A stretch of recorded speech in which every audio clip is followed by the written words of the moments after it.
So I'm here with some thoughts today about bright line eating, and I wanted to just say you have to have space. Like if you want to be successful at bright line eating, you really need space in your calendar. And in the bright line eating community, they call it bunny slippers.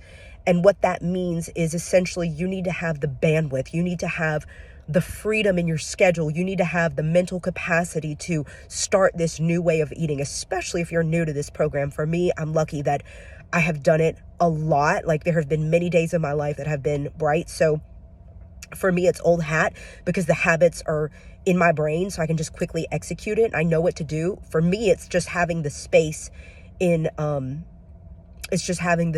my calendar and not having something that's like overwhelming me in terms of like a big work event or a big work project that's like coming up, like this is the big event we're planning for.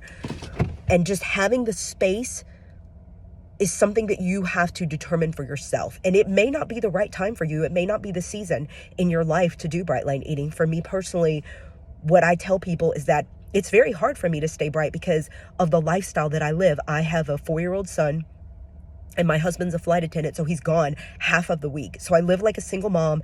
I have a corporate job. I'm literally heading into the office right now.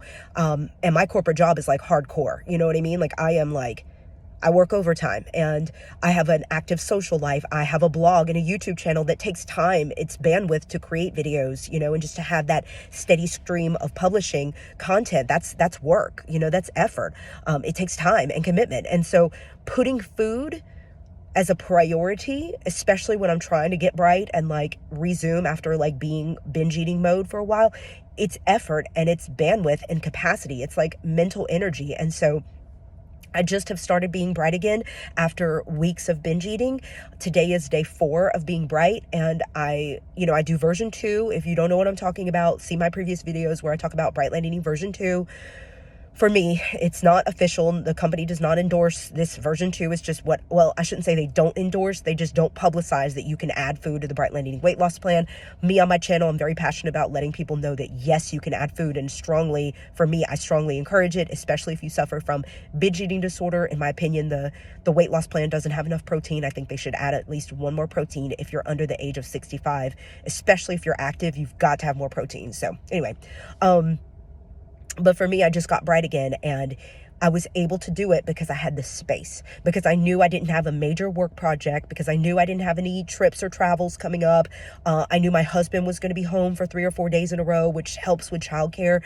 Even in the book, Reboot, Resume, Dr. Susan talks about how parents of young children run out of willpower because it's like at the end of the day, it's depleted because we were just trying not to scream when we saw that the children drew on the walls in crayon. And I'm like, that is facts.